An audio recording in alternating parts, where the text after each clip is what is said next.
Gue mungkin bisa aja dapat duit lebih banyak dari seni Chinese tatung itu. Kayak gue lukis kalau gue mau lah lukis dewa-dewa gitu kan. Itu satu Bro, lukisan bisa? berapa juta?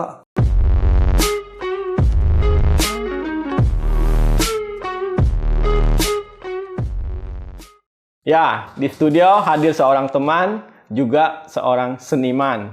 Nah, tapi ini senimannya agak unik. Nanti kita tanya keunikannya apa. Terima kasih, Bro Bento, sudah hadir di studio Ayo Bongkar. Gimana kabarnya, Bro? Sehat, aman-aman. Aman ya? Kemarin kita sudah janjian mau datang. Udah lama banget gila. Ya, cuman ini sibuk ya. Ya, kendala banyak itulah halangan lah. Banyak halangan. Halangannya apa aja nih? Job banyak pertama kan. Ya. Kedua kan kita buka itu Pak. Toko pelengkapan sembahyang kan. Pas ketemunya sama sembahyang kubur. Oke. Itu aja sih. Jadi Sama gawai itu kan. Jadi Gawai. momennya tuh pengen bentrok. ya, jadi kemarin kita gagal rekaman karena kebentrok beberapa momen, ya. Betul. Nah, Bro, kemarin saya lihat di postingan Facebooknya Bro kan, postingan 5 tahun yang lalu, Bro pakai gitar, Gila lu, mantau gila lu. Ngapain lu? Lu pakai gitar nyanyi, terus ada alat sulap. Itu apa tuh? Mulai cerita kan? Nostalgia nih, gila. Gue kirain gue nanya apaan, gila. Nostalgia pula nih. Main sulap. Main sulap. Jadi, Sulap, musik gue suka lah. itu di mana itu kemarin? Taiwan. Di Taiwan. Taiwan. Jadi ceritanya pernah di Taiwan. Bentar. Itu nyanyi di acara atau suka-suka aja? Kampus acara. Oh, di kampus ada acara. Kalau misalnya sekarang mau main sulap bisa ya? Alatnya masih ada? Alat masih, skillnya masih dikit lah kalau mau lah. Oh, luar biasa ya. Berarti bisa lah ya. Nanti selevel nggak dengan pesulap merah nih? Jauh, gila. Kalau gua selepel mah gua nggak hadir sini lagi Jakarta. Gua sama Deddy Corbuzier tuh. Bro, ini mau tanya. Nama aslinya, nama Tionghoanya apa? Mandarin apa? Mandarin lah. Mandarin itu Chen Wenhao. Chen Wenhao. Chen Wenhao. Kalau di Facebook kan Tan Bento. Tan ya? Bento itu nama Indo asli, KTP sesuai. Oh, di KTP Tan KTP Tan Bento. Bento. Nah, kenapa saya tanya nama? Saya mau memastikan kalau Bro ini orang Tionghoa. Karena kalau kita sekilas lihat di postingan Bro sama di profilnya Bro, itu foto pernikahannya. Bentrok gak? Foto pernikahannya kan memakai baju adat Dayak, betul ya? Yo. Nah, awalnya waktu kenal dengan Bro, saya tanya sama Bro Aket, ini orang Dayak atau gimana? Jadi pertanyaan saya, apakah di atas ada campuran atau bagaimana dari keluarga? Kalau yang kita tahu kan, kita tahu dari nenek sama kakek lah itu pure Chinese kan. Cuman dari atasnya kita nggak tahu. Oh, yang setahu Bro Chinese ya? Iya, pure Chinese. Jadi kalau memakai baju Dayak, suku Dayak, terus kesehariannya buat aksesoris Dayak itu udah termasuk apa ya? Termasuk pekerjaan aku ya. pekerjaannya, berarti kegiatan sehari-harinya. Iya, betul. Nah, kalau gitu kenapa? Kan Bro orang Tionghoa. Yo. Kenapa pilihannya jadi seniman lebih ke suku Dayak? Nggak tahu Bro. Hah? Gue kalau pikiran gue lah ya. Pokok yang termasuk seni itu gue doyan gitu. Ya, tapi kan boleh pilih, nggak usah Dayak. Misalnya, contohnya kan Bro kan orang Tionghoa. Yo. Ini yang jadi, makanya tadi saya bilang saya mau memastikan dulu ini orang Tionghoa apa orang Dayak. Maksudnya di waktu itu ada terinspirasi apa atau apa gitu? Mungkin kalau kita lihat lah, kenapa? Ini aku juga baru mikir ini, gue mau mikirin. Baru sadar gue bilang gue bisa milih tapi gue malah milih ke sini kan. Terinspirasi dari apa dan siapa? Mungkin lah ya. Karena kita berdasarkan yang tatung kan kita buka pelengkapan sembahyang. Yang tatung tuh kan banyak yang itu. Tatung enek yang datuk, kata orang datuk lah kan. Nah itu kan pakai atribut Dayak. Aksesorisnya. Nah, dari situ kan kita pernah diminta sama kawan buat bikin baju. Karena dia tahu kita bisa seni gitu kan. Bro, tolong bikinin gitu kan. Itu awal itu iseng. Iseng oke lah, gue bikin. Itu bukan job itu. Iseng bantu kawan. Bikin, menarik juga nih barang itu. Jadi gitu, udah masuk aja sekalian. Tapi kan pasti harus ada pemikiran ini bagaimana bikinnya itu. Pertama lihat memang dari kita mana? nebak. Nebak. Pertama nebak, kok ngemotif aja dulu diketahuin sama orang Dayak. Memang Maksudnya karena memang diketahuin gimana? ya nggak jelas aja motifnya. Ah, Nggak semua orang bisa gitu, Pak. Nebak itu ya, Iya, asal-asalan gitu ya. nggak bisa nebak itu. Ujung-ujung kita, ya itulah namanya orang kan jodoh kan. Pas kita ketemu kawan yang benar-benar mau berbagi sama kita. Kawan-kawan Dayak gitu kan, yang mau berbagi, ini mau gimana, ini gimana, susunnya gimana. Pokoknya jadinya kayak gini. Oh, dikasih apa? Masukan. Dikasih masukan. Itu Jadi awal ceritanya bikin baju itu ya, baju aksesoris itu ya. Ya. Kita bikin udah boleh dibilang udah masuk gitu kan. Cuman cara kita salah. Cara kita salah, terus kita mulai cari kawan bener-bener bisa berbagi gitu kan. Ya dikasih tahu pelan-pelan kita masuk ke dalamnya. Maksudnya caranya salah itu contohnya bagaimana? Motif. Pertama susunan motif itu ada loh. Ya, susunannya harusnya bagaimana? Kalau motif itu yang aku tahu lah dari kawan dan dia dibagi 3 tahap kata orang. Atas langit atau langit, bumi sama yang di bawah gitu kan. Perbagiannya kayak gitu. Atas berarti kan otomatis enggang atau matahari itu kan. Yang di bawah itu kamang, itu melambangkan leluhur. Yang ke bawah lagi itu simbol binatang atau tumbuhan, naga atau itu. Ya kalau bisa itu jangan dibolak-balik. Jadi harus ada urutannya. Iya, betul. Dari atas, tengah, sampai ke bawah. Jadi urutan yang betul tuh apa? Ya, yang besar lah yang atas, yang kayak enggangan melambangkan jubata atau matahari kan, alam itu kan. Yang kedua itu yang di alam kita sini, kayak kamang apa itu kan melambangkan leluhur gitu kan. Yang satu lagi paling bawah itu binatang sama tumbuhan. Jadi 3 poin itu penting ya. Urutan penting. Itu harus ya. Oke. Jadi waktu bikin salah itu ada ditegur nggak atau dikasih masukan nggak sama teman-teman kita dari? Dikasih masukan langsung. Nggak ditegur sih, cuman dia udah tahu kan, kita kan orang Chinese kan pasti udah tahu lah gitu kan. Ya beruntung juga ada orang lah. Jadi dari situ belajar dari kesalahan itu. Ya betul. Terus belajar sampai sekarang. Nah, bro, kalau saya lihat kan seni-seni yang bro buat itu kan ada yang menggunakan kepala hewan. Nah, tulang dan lain sebagainya. Itu apakah tulang asli atau imitasi? Fiberglass. Gue bawa nih. Oh. Kayak gini, bro. Keren kan? Kayak ini kan seperti apa? Aslinya. Binatang kan? Ini pala monyet kata orang. Tapi ini bukan asli. Bukan, cetakan semua. Cetakan semua. Ini itu dari kita semua ini. Misalnya kalau ada yang asli bisa bikin kah? Bisa. Cuman kita kalau sebisa mungkin lah jangan. Alasannya? Ya, alasannya karena apa ya? Melindungi. Pertama melindungi lah. Kedua, kalau kita liatin tuh warung tuh kayak manusia. Ya, rasa apa? Nggak tega gitu kan. Cuman kalau udah di fiber ini masa bodoh ke hati. Ya, karena kita tahu ini plastik kan, fiber kan. Berarti semua bahan yang dipakai ini fiber ya. Fiberglass. Ya. Nah, boleh tahu nggak, bro? Produk-produk yang bro bikin ini apakah cuma buat orang, tadi bro sebut orang buat kelengkapan tatung, atau karya-karya bro itu bisa dipakai untuk keseharian sehari-hari saja, aksesoris saja? Aksesoris pakai biasa gitu? Ya. Bisa juga, paling kita kurangin atributnya, jangan terlalu rame gitu, Pak. Nah, kalau udah otomatis kalau nggak terlalu ramai bisa lah dipakai sehari-hari. Nah, maksudnya yang buatan bro, kalau yang untuk yang tatung itu di request atau bagaimana? Kalau tatung aku kebanyakan sih request. Di request. Iya, dia orang mau gimana ya kita palak nundu aja, kerja aja sesuai permintaan. Nah, kalau buat pemasaran keluar Kalimantan Barat yang di luar tatung itu ya, itu kita udah sesuaikan dengan apa? Dia kalau aku masih di kreasi modern. Kreasi modern itu boleh dibilang apa? Jangan dibandingkan dengan model lama lah, model kuno.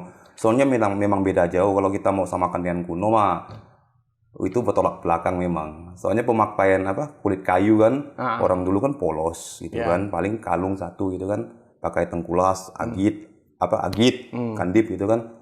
Nah itu simple banget. Nah cuman kita di kreasi modern itu fungsinya buat penyambutan pejabat atau orang besar gitu kan, yang bisa bernari gitu kan. Nah itu kayak gitu bajunya tuh. Jadi agak ramai sedikit, tapi yang buat yang di luar tatung kita nggak pakai kepala monyet. Ya, disesuaikan ini. Soalnya ini kan kalau dari hasil kami cari tahu itu kan dari foto-foto lama itu memang orang Dayak sejatinya itu nggak pakai kepala monyet. Ya cuman kalau memang ada yang mau dikreasi modern mau pakai ginian silakan. Ya, masalah sih. Ya.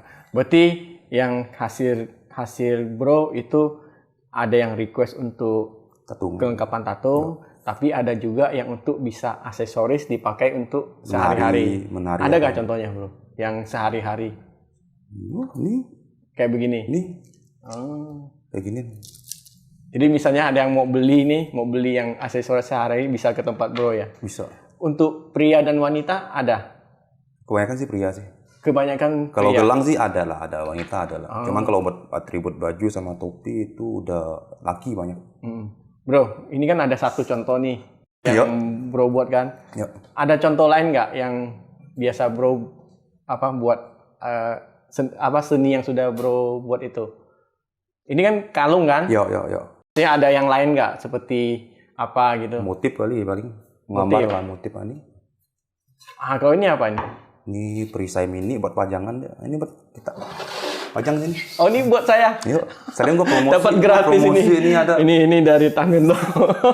Kita simpan di sini dulu ya. Minum dulu bro ya. Ya sambil minum. Bro ini kan sudah berarti pergaulan dengan teman-teman suku Dayak kan banyak ya? Sedikit banyak bisa bahasa Dayak kan bro? Jangan dites lah. Jangan dites lah. Cukup bisa. Aku yang tahu aja udah. Gitu ya? Intinya bisa ya? Bisa lah dikit. Bisa, oke. Nah bro, kan seperti yang bro bilang tuh kan, ada yang request untuk pelengkapan tatung. Biasa buatnya itu kira-kira butuh waktu berapa lama? Dan biayanya itu berapa? Buat tatung berapa lama ya? Dia bisa pesannya satu seragam? Ya kalau udah kita mulai itu kisaran 1 minggu udah harus selesai. Kalau harga paling 2 jutaan. 2 jutaan? Iya. Pernah nggak di request baju yang spesial? Pernah di request baju yang spesial yang menurut bro spesial gitu? Ada tamu yang request untuk baju tatung tapi yang spesial? Nggak ada, tapi kalau buat spesial pasti ada kan. Cuman itu buat koleksi pribadi, tapi diangkut juga. Oke, mungkin saya ubah pertanyaan saya. Tadi kan bro bilang harganya sekitar 2 jutaan. Iya, yang standar. Yang paling mahal yang pernah bro buat apa? Paling mahal ya? Paling mahal itulah koleksi pribadi aku yang diangkut tuh. Koleksi bro sendiri? Ya. Tapi maksudnya terjual atau bagaimana? Terjual. Berapa? 17 juta? Ya. Wah, berarti luar biasa ya? Ya enggak juga sih, padahal itu menurut gua tuh modalnya minim banget. Cuman menang di baju satu set. Satu set? Nah itu cuma menang di ukiran doang sih. Yang ngukir kan, pokok banyak ukiran lah. Itu modalnya minim memang, cuman yang panjang itu waktunya pembuatan. Nah itu pas udah kita bikin, memang nggak kita jual. Ya. Kita posting ke Facebook tapi nggak ada niat jual. Oh, cuma mau postingkan hasil karya. Terus datang orang Jakarta. Dia memang orang Singkawang kan. Orang Singkawang. Memang mati-matian lah dia buka lah harga gitu kan. Buka lah harga. Kita niatnya apa tau enggak? Niat buka harga ngusir dia pergi. Biar niat nggak jadi. Jadi sengaja bikinnya agak mahal. Gue buka 17, oke deal, besok gue bayar katanya. Nyehek gue nyesel. Kenapa enggak gue buka 25? 30 gitu kan. Sayang ya? Sayang lah. Nah tadi kan bro udah pernah sebutkan kalau hasil karya ini kan dipasarkan ya, dijual. Kalau ini dipasarkan kemana aja bro? Di Singkawang saja kah? Atau ada keluar kota atau ada keluar negeri? Udah sadis bro. Hah? Udah sadis. Kalau boleh dibilang sih satu Kalimantan udah semuanya. Udah terjamah lah. Udah terjamah? Udah terjamah dari Sarawak, Sabah, udah. Sampai ke Malaysia? Udah. Bahkan yang permintaan yang bulan-bulan ini itu yang bikin aku kelabakan tuh sampai nggak bisa hadir di sini. Gila lu. Nah, mereka kenal bro dari mana? Facebook. Oh, Facebook. Aku beruntung juga nih, gue makasih buat Bang Banjir yang di sana oleh itu tuh.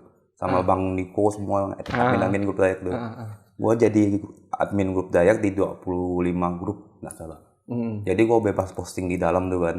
Jadi orang kalau belanja liatin kita admin kan percaya. Ya, nggak pakai nipu-nipu lah kata orang. Ya. Itulah beruntungnya kita. Oh, jadi bro masuk di komunitas di grup itu. Dayak Facebook itu kan. Jadi mereka lihat, mereka pesan dari Sarawak. Wah, luar biasa ya. Nanti mungkin boleh ajarin saya bikin satu yang nilainya 25 juta. Dengan senang hati. Bro, kan tadi yang terjual. Yang paling berkesan apa? Dari produk baju itu, yang paling berkesan yang bro buat. Ada nggak? Dipakai oleh siapakah? Mungkin pejabat mana yang pernah pakai hasil karya bro yang paling berkesan buat bro? Apa? Kalau yang juara yang dipakai sama Om Silpanus yang di Sintang. Dia di acara Lamandau 1000 Mandau kan. Nah, itu dia pakai baju aku, cuman itu baju udah dibeli sama dia kan. Dipakainya di acara itu dia dapat juara 1 baju terunik. Nah, Kalimantan Barat perwakilan dia. Jadi dia pesan baju sama bro. Ya, udah beli sih, udah beli, udah lama gitu kan. Dia pakai untuk acara. Ya, 1000 Mandau di Lamandau. Nah, di acara itu baju yang bro bikin tuh ternyata juara 1 terunik. Mewakili Karbara. Nah, itu. Cuman ya itulah kadang kita harusnya kalau kita nggak dikasih tahu sama mereka tuh sah-sah aja. Soalnya baju kan waktu mereka beli. Otomatis dia bisa bilang itu baju bikinan dia. Ya. Tapi kita masih dihargai. Dia masih kabarkan, "Bro, kita dapat juara gitu 1 nih." Gitu. Macam yang kemarin tuh kan yang di Sintang tuh yang Bujang Dara tuh yang juara 1 kan. Nah, sebenarnya kalau busana sih memang dinilai juga, cuman orang juga dinilai gitu kan. Pas itu juara 1, kita dikasih tahu juga sama ownernya, "Bro, baju kita juara 1." Padahal kalau dia nggak kasih tahu juga nggak masalah, soalnya karena baju kan punya dia, udah dibeli ya. sama dia. Ya beruntung juga sih dikasih tahu kan, masih dihargai lah karya kita gitu kan. Oh, berarti bro bukan ikut kompetisi ya? Enggak, Cuman orang itu pakai bajunya buatan bro, ternyata dia ikut kompetisi, dia menang. Terus masih mau kasih tahu kita gitu kan, beruntungnya gitu, Jadi Pak. perasaannya apa, bro? Perasaannya ya bangga aja sih. Bangga aja. Itu aja sih. Yang pernah ikut kompetisi seperti itu sudah berapa kompetisi yang bro ingat? 2 paling ya? 2 ya? 2 misalnya. 2 aja. Ya. Cuman aku sih orangnya malas mau ikut ginian sih. Taunya bikin aja, con aja udah. Nah, bro kan sudah ikutin seni daya ini ya. Nah, sejauh ini yang bro tahu tentang seni daya apa aja, bro? Yang aku tahu, paling motif ya. Motif kayak lukis motif kayak gini, kalau bikin baju ya kayak gitu biasa aja sih. Nggak, maksud saya selain buat seni ini, maksudnya sejarah tentang Dayak, apakah bro ada tahu juga? Tahu, pasti tahu. Boleh cuman cerita salah satu aja. Nggak mau aku kalau masalah gini nggak mau publikasi, soalnya banyak pro dan kontranya. Kita liatin aja kalau apa yang di grup Dayak itu kan mereka posting aja itu. Padahal Dayak sama Dayak pro kontranya banyak banget. Ya, jadi susah. Kerajaan ini gimana banyak nggak terima juga. Apa kita TKP sini loh, hati-hati loh. Nah, bro, kalau dukungan dari keluarga dan orang tua ada nggak kasih dukungan waktu? Ini kita flashback ya. Waktu pertama bro bikin ini, kan tadi saya bilang bro kan orang Tionghoa, tiba-tiba bikin seni Dayak. Di awal-awal itu dukungan dari keluarga dan orang tua tuh bagaimana? Kalau bini sih aman, bini dari yang awal. Yang tidak aman siapa? Bokap. Alasannya? Itu pernah kita ceritain di podcastnya kawan juga sih. Mungkin karena kita Buddhis kali ya, agamanya ya, kepercayaan Buddhis ya. Jadi itu mungkin dilarang buat membunuh yang hidup gitu kan. Pertama gue pakai barang asli semua tuh. Sebelum ada ginian kan, gue pakai asli semua. Ya mau kan kita belum tahu cara cetak fiber kan. Pakai asli, orang tua takutnya kita tuh kena karma. Kan kita percaya itu. Jadi ya tiap hari sih dikomplainin sih, katanya nggak bagus lah, apalah, nanti takut kena anak lah gitu kan. Ya lambat laun sih ya kita udah dapat ginian, aman lah jadinya. Kita bilangin lah kita nggak pakai barang asli lagi, pakai fiber semua. Jadi ya pelan-pelan dia juga udah mulai menyesuaikan lah dengan kita. Sudah lah, bisa paham lah. Karena tidak menggunakan barang asli lagi ya, pakai ini. Ya itu aja sih jadi halangan pertama itu. Nah terus itu juga tuh kan kalau kita bikin barang tatung kan, Kan awal mula kita masuk kan dari tatung. Kalau bikin barang tatung yang Chinese punya itu kan, itu kan banyak pantangan. Sampai kadang-kadang bikin bajunya mau vegetarian lah apa gitu kan. Kalau kita bikin ginian masa bodoh. Jadi dia takutnya kan ini ada pantangan tapi nggak kita jalanin gitu kan. Dia takutnya gitu. Nah, cuman kita mikirnya tuh, gua bikin baju bukan buat orang tatung. Seni. Gua bikin buat para kolektor. Nah, Itu aja tapi sih. terlepas dia pakai untuk tatung itu urusan dia gitu ya. Dia. Oke. Ke hati. Tadi kan kita bilang, Bro kan udah bocor sedikit ya. Mungkin ini tadi disebutkin kayak buat untuk tatung orang Tionghoa kan ada pantangannya kan? Yo. Apakah karena ada pantangan itu, Bro tidak mau belajar seni Tionghoa? Betul. Betul. Oh. Gue mungkin bisa aja dapat duit lebih banyak dari seni Chinese tatung itu. Kayak gue lukis kalau gue mau lah lukis dewa-dewa gitu kan. Itu satu lukisan Bro, bisa? berapa juta? Bisa lukis yang... Taruhannya. Yo. Nah, kenapa enggak mau? Ya, itu pantangan itu ya? Itulah yang kita pantangannya takut. apa aja, Bro? Kadang yang ada vegetarian. Ada yang vegetarian. Ada tuh kalau kata orang dulu lah, kalau ada pantangan yang tidak terlaksanakan tuh kan, itu bisa-bisa tuh gila kata orang.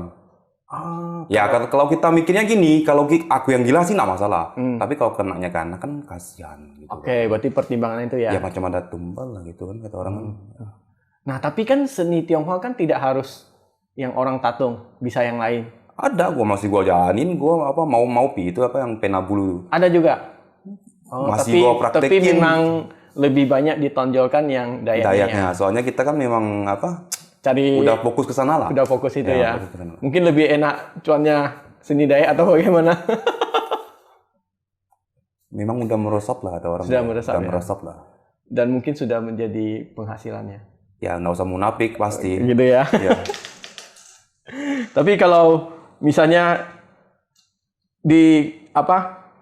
sebagai orang Tionghoa, Anda enggak kerinduan untuk membuat seni Tionghoa? Ini masa-masa gue paling rindu nge. Hah? Masa-masa gue paling rindu ini berapa bulan lagi mau Imlek gue hitung ya. Oh. Gue kalau waktu ginian nih gue paling suka gambar yang tema Imlek itu gue paling suka. Itu dibuat jadi seni. Kayak gue bikin gimana ya? Kayak video pendek yang reel itu kan. Nah itu gue lukis anak-anak main petasan lah gimana gitu. Itu gue paling suka. Nah kalau tahun kemarin gue bikin harimau gitu kan. Kan Lukisan saja. Lukisan kecil aja. Cuman dengan kaligrafi Maupi itu, Pak. Ya. Bulu Pena bulu itu. Pena bulu. Ah, itu. Oh, berarti Bro bukan saja seni Dayak ya, Tionghoa juga bisa ya? Bisa sih, bisa. Cuman kita lebih ke inilah, lebih ke mungkin lebih ke faktor cuannya lebih banyak kali ya. Mungkin karena udah dari awal kali ya. Sudah dari awal yang Dayak itu ya. Soalnya di Facebook gue sekali buka orang Dayak semua. Iya, makanya. Gue juga mau pamerin yang Chinese-nya. Kan gitu. Nah, Bro, ini ada pertanyaan ini. Misalnya Bro kan ada bikin, kayak saya lihat di postingan Bro kan kayak ada mandau juga ya. Yuk. Nah, kan kita biasa lihat di teman-teman di Dayak kan, biasa kan mandau itu apakah ada dimasukin unsur-unsur magic atau gimana? Yang kita jual barang baru semua. Barang baru semua. Jadi kita jual ke mereka, terlepas itu mereka ada masukin unsur magicnya, itu urusan mereka. Iya, mereka. Kita nggak tahu, itu namanya diconteng, ada orang. Diconteng, bukan diconeng, coneng itu pelet tuh. Conteng. Conteng. Jadi yang Bro buat tuh barang baru semua baru ya? Semua, itu aman lah buat pajangan di rumah gitu kan. Ya itu tengah malam nggak bergetar lah, jangan takut lah. Bro, kan punya channel YouTube juga kan? Nah, di channel YouTube itu biasa kan kayak Bro bilang ada buat sketsa dan lain sebagainya itu kan? Ajarin orang bikin kalung gitu kan. Nah, saya lihat juga ada bikin tutorial juga ya? Ya, tutorial bikin baju, topi gitu. Baju. Nah, itu bikin tutorial seperti itu sebenarnya tujuannya untuk apa? Mengedukasi kali ya? Mengedukasi. Mungkin itu pas gue sempat mau mau lepas dari seni Dayak itu kan. Nah, itulah gue bikin YouTube ini. Itu mungkin karena pandemi juga kemarin tuh kan. Itu drop total ya gue mikirnya tuh udahlah lepas aja lah. Kita fokus ke toko aja gitu kan. Ya, jadi ilmu yang kita dapat dari pengalaman kita tuh kita umbar-umbarin aja. Yang siapa mau belajar ya belajar gitu kan. Oh, maksudnya waktu pandemi itu penjualan drop. Drop itu Jadi drop habis. bro fokus ke toko kan, toko. Nah, terus ilmu yang kita dapat kita ya bagi-bagiin di YouTube ya. Siapa tahu bisa jadi cuan gitu kan. Nah. Jadi tidak takut kan nanti dijiplak orang atau gimana? Berapa takut? Kalau seni itu nggak bisa dijiplak. Oke. Berarti memang tujuannya untuk mengedukasi ya. Nah, bro, selain tadi Sarawak dan Kuching ya? Sabah. Dua tempat itu ya? Yang lain nggak ada lagi? Kalau area KL pernah sih, cuman nggak banyak. Ada. Cuman yang nggak ramainya di Sarawak sama Sabah lah. Momen apa sih yang ramai? Nggak ada momen. Nggak pakai momen mereka. Nggak pakai momen. Cuman mungkin lagi booming kali ya mereka. Mereka tuh kalau boleh aku bilang tuh mereka lagi baru naik. Mereka baru memperkenalkan budaya mereka ke dunia. Yang itu lu pernah liatin video yang orang Dayak naik pesawat nggak? Yang dari Sarawak ke Sabah itu kan Peter John Panglima Ribut itu kan.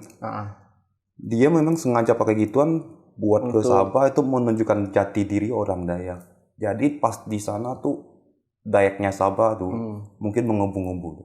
Jadi dicari atribut di grup Dayak. Kebetulan aku aktif di dalam. Dan yang satu pesawat tuh mereka memakai produk bro juga? Enggak lah, mereka ada itunya di sana. Beda. Pakaian mereka juga beda itu. Karena IBAN itu hitungannya. IBAN itu pakaiannya beda. Dia lebih ke lebih ke kulit kambing sama perak-perakan gitu kan. Kalau kita sini enggak, lebih ke kulit kayu. Beda. Ya. Beda lagi di Sabah, beda lagi. Perbedaannya apa aja, bro? Kalau Sabah itu mereka banyak kan dikenal dengan Dayak apa ya? Dayak Rungus, Dayak Dusun, Dayak Sungai, nggak salah kah? Itu mereka lebih ke kain dan ke manik. Ke manik-manik. Ada juga peraknya, cuman lebih ke manik-manik. Nah, kalau Iban itu lebih ke perak sama kulit binatang. Nah, kalau kita sini masih kulit kayu lah, boleh dibilang lah. Kain ada juga. Ya. Beda semuanya, memang nggak bisa disamakan. Nah, bro kan sebagai seorang seni, apakah seni ini nanti akan diturunkan ke anak atau bagaimana? Kita nggak harus lah. Nggak harus, tapi anak-anak ada ngikutin nggak? Ada melihat mereka tanda-tanda bisa ngikutin bapaknya? Paling gambar dong. Gambarnya gimana kalau menurut bro? Ya kayak kita waktu kecil lah yang belum itu ya. Belum kelihatan ya. Nah, misalnya kalau mereka mau ikutin jejak bro, dukung nggak? Silakan. Dukung ya. Dukung pasti. Dukung. Ya ke hati dia mereka lah, kalau mereka mau jalin apa udah kerja gitu. Yang penting mereka senang aja gitu kan. Ya kayak sekolah makanya gue suruhin jangan dituntut berjuara, naik kelas aja udah aman. Nah bro, harapannya ini produk-produk yang bro buat nih, harapannya ke depan ini apa nih? Ya stabil aja udah aman lah. Yang penting bisa stabil aja udah, kayak sekarang ini kan. Ya nggak harus kayak pandemi langsung habis. Itu dari sisi ekonominya. Maksud saya dari sisi budayanya, harapannya apa nih? Harapannya ya biar semoga semuanya bisa tetap melestarikan kan, melestarikan, menjaga budaya tradisi mereka biar tetap lestari aja udah. Nah, kan bro buat begini kan artinya kan teman-teman bro dari saudara kita suku Dayak kan banyak juga ya. Banyak. Makanya gue bilang kadang gue heran lah. Gue kan udah dicari berapa podcast gitu kan. Yang ngomong ndak lah gitu kan. Gue heran loh. Gue nggak hebat. Malahan yang lebih hebat dari gue tuh banyak yang gue kenal kan, kawan-kawan seniman tuh kan. Itu banyak sadis-sadis. Gue masih segini. Itu makanya mungkin karena dia merasa unik. Bro kan orang Tionghoa, tapi kok belajar Dayak itu mungkin nilainya di situ. Bisa jadi. Nah, kalau dukungan dari mereka bagaimana? Dukungan mereka? Ya, sampai gue dijadiin admin, lu bayangkan? Jadiin apa? Admin grup. Sampai gue bebas memposting apa aja dalam grup. Oke, berarti mungkin dipikir bro bisa bantu mempromosikan budaya mereka, Dayak ini ya. Nah, kalau di kesempatan ini untuk teman-teman kita yang suku Dayak, kamu mau sampaikan apa?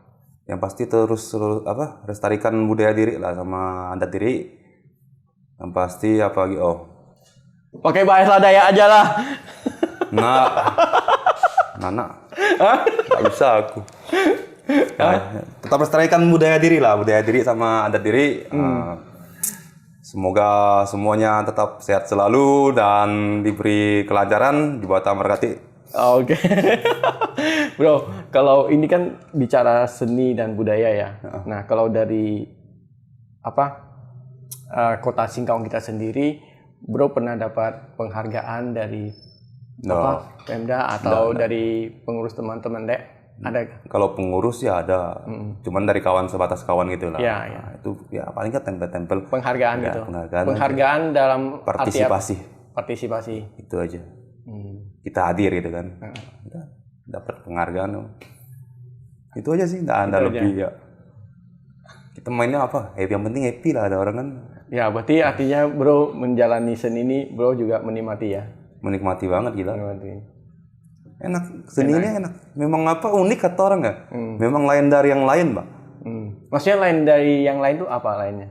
Lu kalau sekarang kita di seni Chinese, lu nggak mungkin kita liatin kayak ginian. Taring-taringan apa segala macam nggak mungkin kita liatin. Otomatis kalau kita udah terjun ginian, enak. Terus kita bisa menggali apa ya? Nah, ini yang paling gua suka nih. Ini karena kita tinggalnya di Kalimantan lah ya. Jadi kita kalau mau mencari sejarah tentang Kalimantan, itu kita cari yang realnya. Soalnya memang macam gimana ya ngomongnya? Macam kita perbandingan sama Chinese lah ya. Misalnya Chinese, dibilang dewa ini, dewa itu. Cuman kalau kebenarannya mau dicari kita harus ke Cina dulu, Tiongkok dulu baru bisa kita. Kalau ini kita nggak usah, soalnya kita udah di sini. Karena di tanah Kalimantan itu sudah. Iya, itu menariknya. Jadi yang kita cari itu real adanya. Soalnya kita di sini. Nah, Bro tadi kan sudah sebut contoh bahan-bahan seperti ini kan. Nah, ini kan bahannya dari fiber. Ini dibuat sendiri atau bagaimana? Buat sendiri. Di tempat ada bengkelnya. Ada bengkelnya. Bukan di toko itu, soalnya kan agak kimianya berbahaya kan. Kita ada satu tempat pembuatan fibernya. Jadi Bro yang bikin sendiri. Sekarang udah di-handle sama orang dah. Kita udah mau dibilang lepas tangan dah juga sih, masih kita yang ngatur juga. Cuman kalau pembuatan, mereka yang ngatur lah. Kita cuma bilangkan, ini mau dah. Jadi mereka sediakan bahannya, nanti Bro yang rakit menjadi satu betul. Jadi kalung ini kan. Itu ya. Selain kalung dan ini baju, kira-kira apa aja yang ada? Patung dewa-dewa doang. Aduh, ada. Nyetak juga gitu, pakai fiber juga. Patung apa lagi Bro? Pajangan kali ya. Pajangan. Oke. Okay. Jadi menikmati ya seni Dayak ini ya. Itulah. Enaknya seni kayak gitu lah. Lebih enak menikmati seninya atau menikmati cuannya Bro? Dua-duanya nyaman. Dua-duanya nyaman ya. Berarti kalau saya simpulkan, mengerjakan hobi kita sambil menghasilkan. Betul. Ya. Itu yang paling enak. Bayangkan kalau kita kerjakan sesuatu yang kita nggak mau, stresnya sadis tuh. Ini boleh dibilang stres. Tapi karena kita yang mau. Jadi dinikmati. Oke, siap. Nah, Bro, mungkin itu aja obrolan kita. Tapi terakhir biasa kan saya minta masukan dan harapan untuk podcast saya bongkar. Nah, kalau dari Bro untuk kan udah tahun kemarin gue belum di-endorse aja semangat lah. Oke lah, mungkin itu obrolan kita tentang seni Dayak yang dikerjakan oleh seorang Tionghoa asli ya. Real ya, Tionghoa asli ya. Oke, thank you Bro Bento.